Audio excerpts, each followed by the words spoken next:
Halo teman-teman semua, apa kabar hari ini?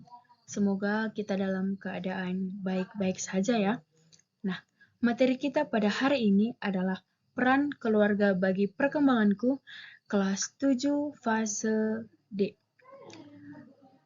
Sebelumnya, saya memperkenalkan diri, nama saya Mariana Lumban Toruan.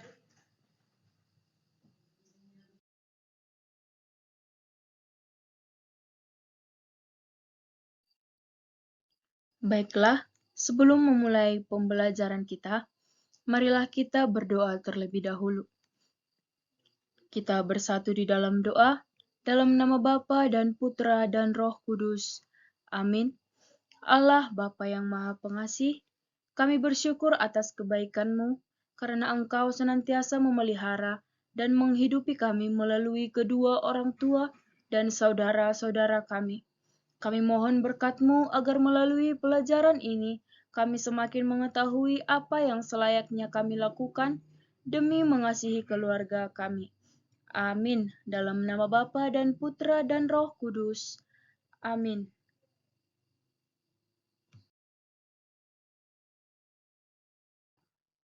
Adapun tujuan dari pembelajaran kita adalah peserta didik mampu memahami peran keluarga serta pesan kitab suci tentang sikap yang perlu dikembangkan terhadap keluarga sehingga mampu mensyukuri kebaikan keluarga dan bersedia terlibat secara aktif dalam kehidupan di dalam keluarga.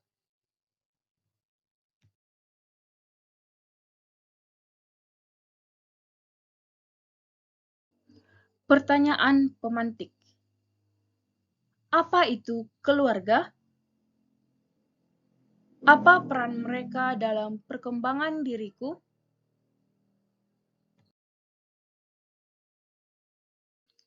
Sebelum kita masuk ke dalam materi, di sini ada link Bamboozle sebagai games untuk memicu kita kepada proses pembelajaran yang akan kita laksanakan.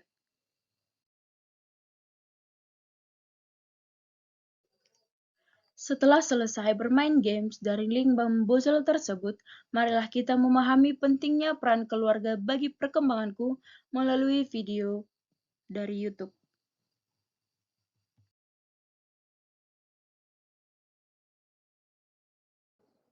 Setelah menonton video tersebut, di sini ada beberapa pertanyaan kepada kita semua, di mana pertanyaan yang pertama itu, apa pentingnya keluarga? Dan pertanyaan berikutnya, peran apa di dalam keluarga yang mempengaruhi perkembangan peserta didik?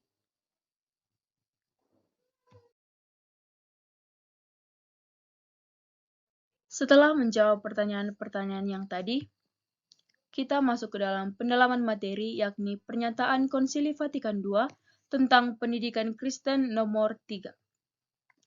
Karena orang tua telah menyalurkan kehidupan kepada anak-anak, terikat kewajiban amat berat untuk mendidik anak mereka. Maka, orang tualah yang harus diakui sebagai pendidik mereka yang pertama dan utama. Begitu pentinglah tugas mendidik itu, sehingga bila diabaikan, sangat sukar pula dapat dilengkapi. Sebab merupakan kewajiban orang tua menciptakan lingkungan keluarga yang diliputi semangat bakti kepada Allah dan kasih sayang terhadap sesama sedemikian rupa, sehingga menunjang kebutuhan pendidikan pribadi dan sosial anak-anak mereka. Maka, keluarga itulah lingkungan pendidikan pertama keutamaan-keutamaan sosial yang dibutuhkan oleh setiap masyarakat.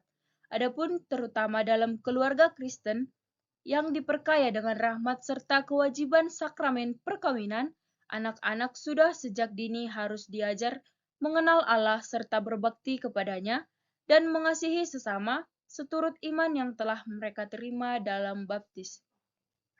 Disitulah anak-anak menemukan pengalaman pertama masyarakat manusia yang sehat serta gereja. Melalui keluargalah akhirnya mereka lambat laun diajak berinteraksi dalam masyarakat manusia dan umat Allah. Maka, hendaklah para orang tua menyadari betapa pentinglah keluarga yang sungguh Kristen untuk kehidupan dan kemajuan umat Allah sendiri.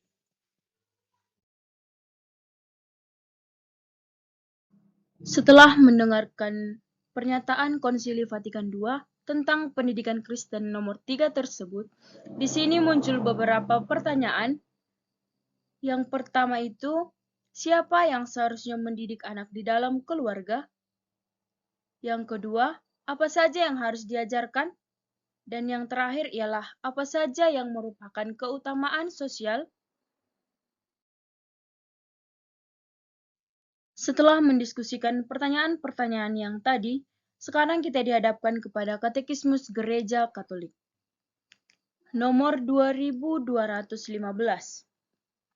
Penghormatan anak-anak untuk orang tuanya muncul dari rasa terima kasih kepada mereka yang telah memberi kehidupan kepada mereka dan yang telah memungkinkan mereka melalui cinta kasih dan usaha supaya bertumbuh dalam kebesaran, kebijaksanaan, dan rahmat. Hormatilah ayahmu dengan segenap hati, dan sakit beranak ibumu jangan kau lupakan. Ingatlah bahwa engkau adalah anak mereka. Bagaimana gerangan engkau dapat membalas budi atas apa yang mereka lakukan untuk engkau? Katekismus nomor 2216 mengatakan bahwa kasih sayang kepada orang tua nyata dalam kepatuhan dan ketaatan yang baik. Hai anakku, peliharalah perintah ayahmu dan janganlah menyia-nyiakan ajaran ibumu. Jikalau engkau berjalan, engkau akan dipimpinnya. Jikalau engkau berbaring, engkau akan dijaganya. Jikalau engkau bangun, engkau akan disapanya. Tertulis dalam Amsal bab 6 ayat 20 sampai 22. Anak yang bijak mendengarkan didikan ayahnya, tetapi seorang pencemooh tidak mendengarkan hardikan. Tertulis dalam Amsal bab 13 ayat 1.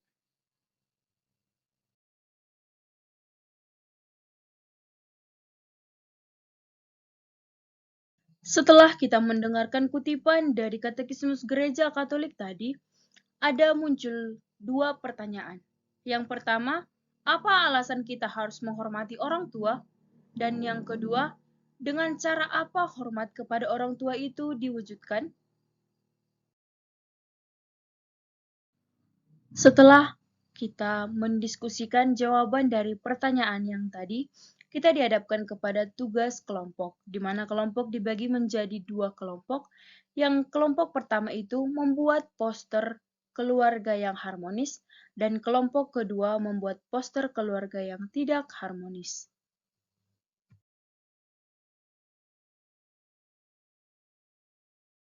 Baiklah teman-teman, di sini ada petunjuk pembuatan poster.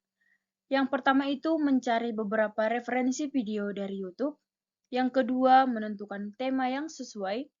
Yang ketiga, warna dan desain poster harus menarik.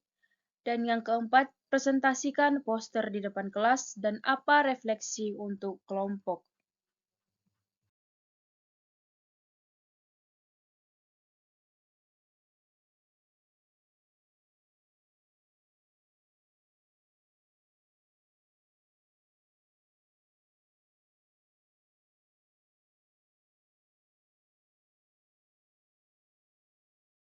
Baiklah, teman-teman sekalian, sebelum kita mengakhiri pembelajaran kita, marilah kita berdoa terlebih dahulu.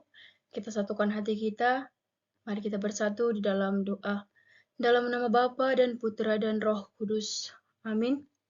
Ya Allah, Bapa yang penuh kasih sayang, kami bersyukur kepadamu atas orang tua kami. Lewat mereka Engkau telah menciptakan kami. Melalui kasih sayang mereka, Engkau menyayangi kami. Mereka mendidik, mendampingi, dan menuntun kami. Mereka membesarkan kami dan menjadi sahabat kami. Berkatilah mereka senantiasa, berilah mereka kesabaran, terangilah akal budi mereka supaya mereka selalu bertindak bijaksana.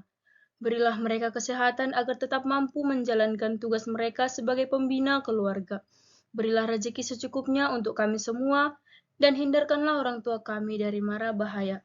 Sempurnakanlah kasih mereka satu sama lain, sehingga mereka dapat menjaga kelestarian perkawinan dan tetap setia pada janji perkawinan mereka.